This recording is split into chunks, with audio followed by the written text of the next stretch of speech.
कि कई ईसाई ये कहते हैं कि ईसा अलैहिस्सलाम ने खुदा होने का दावा किया और ईसा अलैहिस्सलाम खुदा है।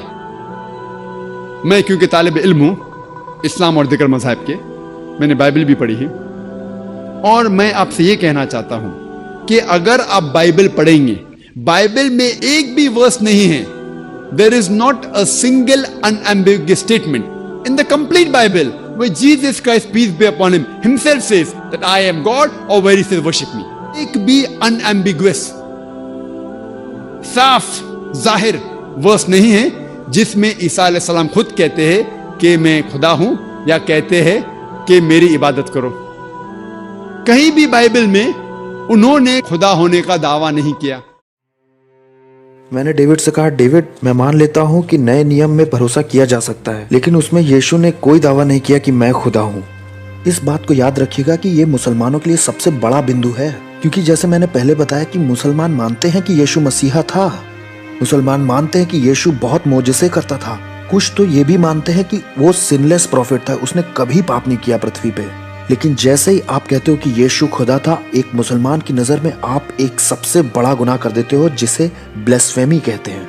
कुरान साफ कहता है चैप्टर 4 171 और चैप्टर 5 72 में, अगर तुमने ये माना कि यीशु खुदा है तो तुम नर्क में ही जाओगे। और इस बात में किसी तरह का कोई शक नहीं एक मुसलमान के नजरिए से। चैप्टर 5 116 आयत में दिखाया गया है कि यीशु अल्लाह से बात कर रहे हैं। वहाँ अल्लाह ने यीशु से कहा, तुमने बोला कि मेरी इबादत करो। उसने कहा, किसी सूरत में नहीं। क्या मेरे पास इतने अधिकार हैं कि मैं ऐसी बात कहूँ? तो ये सोच कि यीशु खुदा है इस्लाम का सबसे बड़ा गुनाह है। तो वो अपने खुदा का बचाव करते हैं जब वो कहते हैं कि यीशु खुदा किसी तरह से नहीं। जब मैंने ये जान लिया कि नया नियम भरोसेमंद है तो मेरे लिए अगला सवाल था, हाँ ठीक है, लेकिन यीशु ने उसमें कभी दावा नहीं किया कि मैं खुदा हूँ।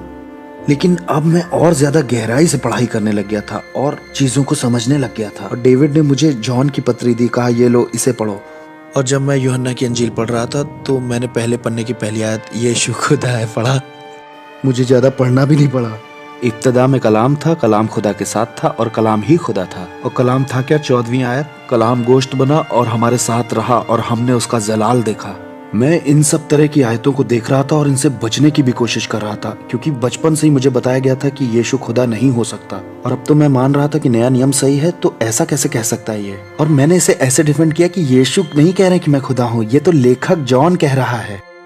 जब आप यूहन्ना का गॉस्पेल आगे पढ़ते हैं तो आप पाते यीशु कह रहे हैं यूहन्ना 8:58 में, जब कुछ यहूदियों ने कहा कि तू अभी 50 साल का भी नहीं है और तू ये दावा कर रहा है कि तूने अब्राहम को देखा है। और यीशु का जवाब था, आमीन आमीन, इससे पहले कि अब्राहम पैदा हो आई एम मैं हूँ।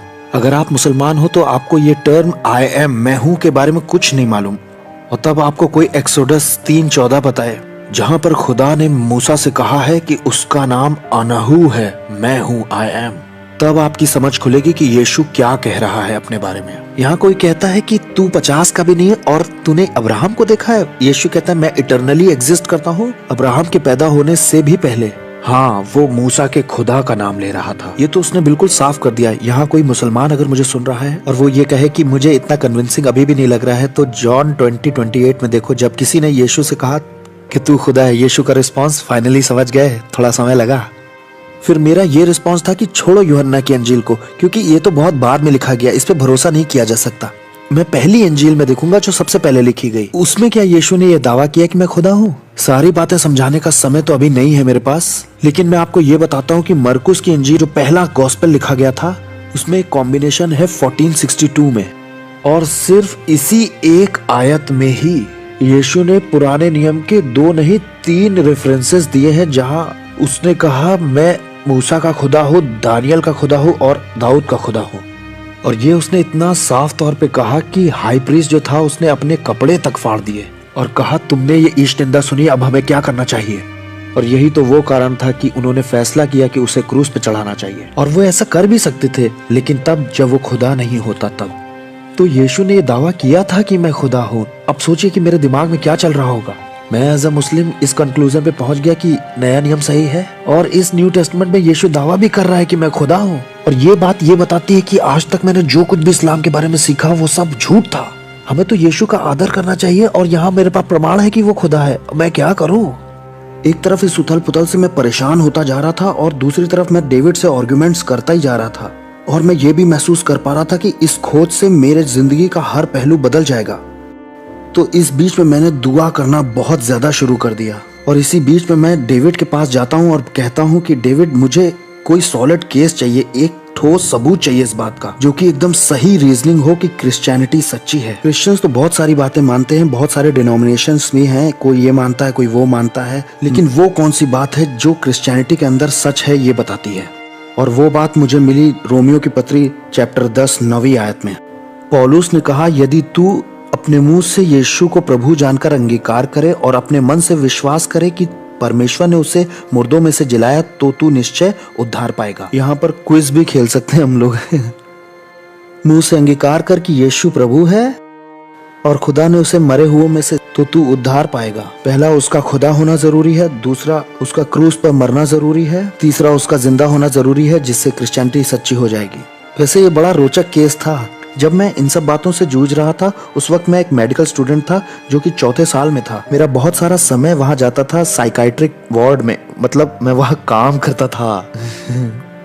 जब मैं वहां पर काम कर रहा था तो वहां बहुत से लोग मेरे पास आते थे जो कहते थे कि भ्रम और सनक में कि नबील मैं खुदा हूँ, और मेरा उनको ये रिस्पॉन्स होता था, आओ तुम्हारे लिए हमारे पास अलग कमरा है, अंदर आओ जरा। तुम खुद को खुदा कहो, इसका मतलब तुम्हें इलाज की जरूरत है। और यही पहली सेंचुरी में भी था। किसी ने अगर खुदाई का दावा किया तो इसका मतलब वो पागल है।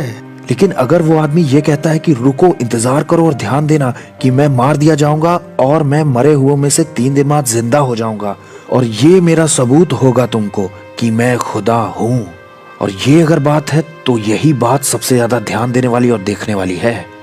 दोबारा जिंदा होना ये साबित करता है कि यीशु खुदा था। कोई भी दावा कर सकता है कि मैं खुदा हूं, लेकिन जो मर के जिंदा होकर के दिखा रहा है, तो ऐसे व्यक्ति पर तो जरूर विश्वास करना चाहिए। अब सवाल यह है कि क्या कोई एविडेंस है कि यीशु मरे हुए में से जी उठा? कोई अगर और सवाल करना चाहता है इस बारे में तो क्वेश्चन आंसर राउंड में हम इस बारे में और बात करेंगे। लेकिन जब मैंने जांच पड़ताल की यीशु की मौत के चारों तरफ के एविडेंस को देख करके, तो मैं इस नतीजे पर तो पहुंचा था कि सारे सबूत इस ओर इशारा करते हैं कि यीशु मरे हुए में से तो जिंदा हुआ था। ये एक बड़ी गहरी और गंभीर बात है, क्योंकि मुसलमान होने के नाते कुरान आपको यीशु के क्रूस पर मारे जाने को ही यकीन नहीं करने देती। कुरान सूरा अन-निसा में ऐसा कहती है, चैप्टर 4 157 आयत में, ना ही वो मारा गया और ना ही क्रूस पर चढ़ाया गया, बल्कि उन्हें ऐसा दिखाई पड़ा। तो कुरान इनकार करती है यीशु के क्रूस पर मारे जाने से। अगर आप यीशु के क्रूस पर मारे जाने के इतिहास को पढ़ते, मैं ये नहीं कह रहा हूँ कि क्रिश्चियंस ने यीशु के मारे जाने को पढ़ा है। एथियस्ट, स्केप्टिक्स और एग्नोस्टिक्स स्कॉलर्स ने भी, जैसे पॉल फेडरसन, मार्कस बॉर्ग और बार्क एरमन, ये लोग क्रिश्चियन नहीं थे, लेकिन फिर भी इन्होंने कहा कि एक बात तो यीशु के बारे में तय है कि वो मरा था, क्रूस पर चढ़ाकर पोंटियस पिलातुस के राज्य में। ऐतिहासिक तौर पर यीशु की मौत इकलौता ऐसा ठोस सबूत है जो उसकी जिंदगी के बारे में है, जो कुरान के सच का सामना करता है। और मुसलमान होने के नाते सबसे ज्यादा मुझे इसी बात से लड़ना पड़ा। और भी प्रमाण थे जो उसके मरे हुओं में से जी उठने के बारे में बताते हैं। अगर आप पढ़ना चाहते हैं तो गैरी हैबरमस और माइकल लिकोना की किताब the case of the resurrection of Jesus को जरूर पढ़िए।